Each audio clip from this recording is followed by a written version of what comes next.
ছোট্ট একটা প্রশ্ন, ভিডিওটা স্কিপ করে না প্লিজ, একটু শুনে যান।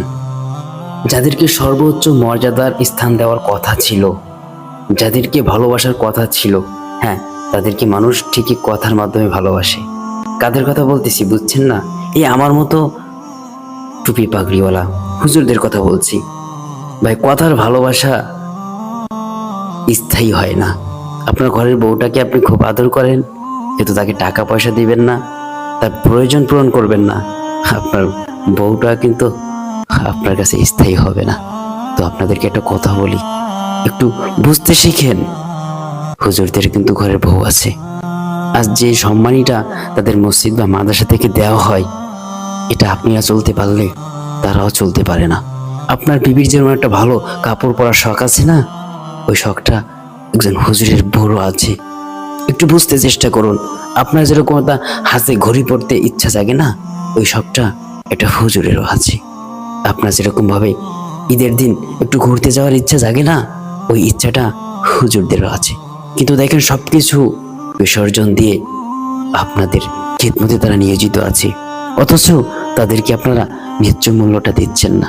দেখেন, আপনার মহল্লায় যদি 100 মানুষ থাকে, যদি 200 টাকা করে দিতেন, ইমাম সাহেবের ভালো একটা স্যালারি হতো, ভালো একটা সম্মানী হতো।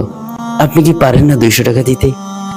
অথচ দেখেন, আপনি যদি অসুস্থ হন, হাজারে হাজারে টাকা কিন্তু আপনার ঠিকই ব্যয় হয়ে যাচ্ছে, ওখানে ঠিকই ব্যয় করতে পারছেন।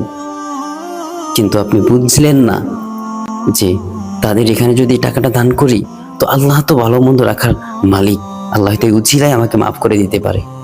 এখনো বলি, একটু বুঝতে শিখেন। সৎকা করলে, এটা হাদিসের কথা, আল্লাহ রসুল বলেন, সৎকা করলে মানুষের বিপদ আপদ রোগ বালা মুসিবত ভালো হয়ে যায়। তা আপনাদেরকে বলি যে এইভাবে রোগের পিছনে ব্যয় না করে অন্তত পক্ষে আপনার পকেট থেকে ওই যে মাসিক ফিদিয়া যদিও না দিতে পারেন, অন্তত পক্ষে হাদি হিসেবে দেন যে আল্লাহ আমাকে রোগ থেকে এই একটা মাস রক্ষা করো বা একটা বছর রক্ষা করো। এ হুসিলাই আপনি টাকাটা দিন হুজুরদেরকে।